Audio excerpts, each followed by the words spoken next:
नमस्कार, आपण पाहत आहात लोकमंच मराठी आणि मी आहे आपल्यासोबत कोमल मौर्य। महाराष्ट्र राज्य भूमी अभिलेख कर्मचारी संघटनेच्या वतीने विविध प्रलंबित मागण्यांसाठी आंदोलन छेडण्यात आले असून मागण्या मान्य न झाल्यास तीव्र आंदोलनाचा इशारा देण्यात आला आहे। संघटनेच्या म्हणण्यानुसार भूमी अभिलेख विभागातील तांत्रिक कर्मचाऱ्यांना त्यांच्या कामाच्या स्वरूपानुसार आणि जबाबदाऱ्यांनुसार योग्य वेतन श्रेणी मिळत नसल्याने नाराजी वाढत आहे। तांत्रिक पदांसाठी स्वतंत्र व सुधारित वेतन श्रेणी लागू करणे, पदोन्नतीसाठी स्पष्ट धोरण जाहीर करणे, विभागातील रिक्त पदे तातडीने भरणे, वाढत्या कामाच्या ताणानुसार मनुष्यबळ वाढविणे तसेच सेवा अटी व सुविधा सुधारण्याच्या विविध मागण्या कर्मचाऱ्यांनी केल्या आहेत। दरम्यान 23 ते 27 फेब्रुवारी 2026 या कालावधीत सामूहिक अर्जित रजा घेऊन असहकार आंदोलन अधिक तीव्र करण्यात येणार असल्याचे संघटनेने जाहीर केले आहे। तसेच 27 फेब्रुवारी रोजी पुणे येथील जमाबंदी आयुक्त तथा संचालक भूमी अभिलेख कार्यालयावर मोर्चा काढत धरणे आंदोलन करण्यात येणार असल्याचा इशारा देण्यात आला आहे। कर्मचाऱ्यांच्या 14 प्रमुख मागण्या तातडीने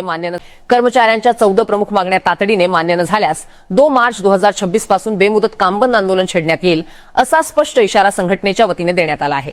या आंदोलनामुळे राज्यातील भूमी अभिलेख विभागाच्या कामकाजावर परिणाम होण्याची शक्यता असून प्रशासन यावर काय भूमिका घेते हे पाहणे महत्त्वाचे ठरणार आहे। आमच्या 14 प्रमुख मागण्या तातडीने मान्य झाल्या नाहीत तर आम्ही 2 मार्च पासून बेमुदत कामबंद आंदोलन करू। हा आमच्या हक्कांचा लढा आहे। योगेश मोरताडे, स्वप्नील चंद्रे, आत्माराम ढाके, एस कदम, श्रीनिवास कागणे, गजानन मोरे, प्रमोद नागमवाड, कृष्णा डफडे, सतीश वारकड, प्रवीण भद्रे, नंदकिशोर चचाने, रमेश इंदूरकर, राजू मुंडे यांचा सक्रिय सहभाग असल्याची माहिती संघटनेने दिली आहे। आता शासन आणि प्रशासन यावर काय निर्णय घेते याकडे सर्वांचे लक्ष लागले आहे। नांदेड प्रतिनिधी राजेश पंडलकराव जोंधळ सोबत कोमल मौर्य, लोकमंच मराठी। लोकमंच मराठी न्यूज मध्ये आपलं सर्वांचं स्वागत आहे। आणि मी सध्या नांदेड येथील भूमी अभिलेख या कार्यालयाच्या समोर आहे आणि या ठिकाणी आंदोलन चालू आहे। त्या अनुषंगाने या ठिकाणी काही कर्मचारी त्याच्याशी आपण प्रत्यक्ष संवाद साधणार। सर नमस्कार, आपलं नाव काय सर सांगा, पूर्ण नाव सांगा। नमस्कार, मी श्रीनिवास प्रभाकर कागणे, उपाधीक्षक भूमी अभिलेख नायगाव येथे शिरस्तेदार या पदावर कार्यरत आहे। दिनांक 18/2/2026 पासून आम्ही शासनासोबत असहकार आंदोलनाच्या माध्यमातून आमच्या मागण्यांचा पाठपुरावा करत आहोत। पहिल्या टप्प्यामध्ये आम्ही 2 दिवस कामबंद आंदोलन केलेलं होतं। त्याच्यानंतर आम्ही 20 तारखेपासून 23 ते 27 या दरम्यान आम्ही अर्जित रजा घेतली सामूहिक सर्व राज्यामध्ये। आमच्या मागण्या एवढ्याच आहेत की मागच्या 45 वर्षापासून तांत्रिक वेतन श्रेणी आम्हाला लागू करावी। आम्ही काम तांत्रिक करतो पण आम्हाला पगार भेटतो कारकून लोकांचा। आमच्याकडे 2012 पासून अमेंडमेंट झालेली आहे की इंजिनिअरिंग सिव्हिल किंवा पॉलिटेक्निक सिव्हिल ही झालेली पोरं आमच्याकडे येतात। दुसऱ्या डिपार्टमेंटमध्ये आपण पाहिलं असेल की इंजिनियर जर गेला तर कमीत कमी तो 43,000 रुपये बेसिक पासून काम करतो, पण आमच्या इकडे आलं तर तो फक्त आणि फक्त 19,600 रुपयावर तो काम करतो। म्हणजे ही जी तफावत आहे ही फार मोठ्या प्रमाणातली तफावत आहे। त्याच्यासाठी शासनाने बक्षीस समिती झाल्यानंतर आमची सुधांशु समिती स्थापन केली होती।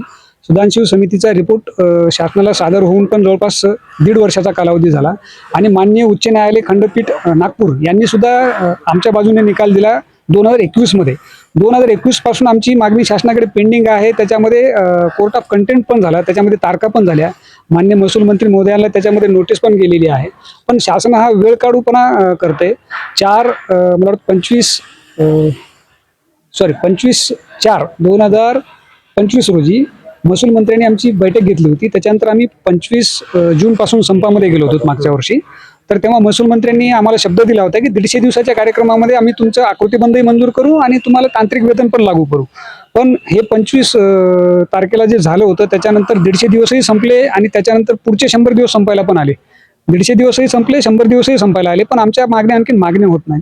तर आमची शासनाला आपल्या माध्यमातून एकच कळकळीची विनंती असेल की आमच्या मागण्या लवकरात लवकर मान्य कराव्या। याच्यामुळे होतंय काही कर्मचारी पण डिप्रेशनमध्ये काम करतायत। 15च्या ठिकाणी 18 प्रकरणं दिलीत आम्हाला, त्याच्यासाठी पण आमचा विरोध आहे की आम्ही जागेवर जाऊन प्रत्यक्ष काम करणारा शासनाचा एकमेव विभाग आहे की आम्ही जागेवर जाऊन न्यायदानाचं काम करतो, सेम डे डिमार्केशन करतो, कोर्टाचं अर्धन्यायिक स्वरूपाचं काम करतो। मग आमच्यावर अन्याय का? आम्हाला तुम्ही अन्याय म्हणजे एवढं दुजाभाव का देताय शासनाच्या पातळीवर?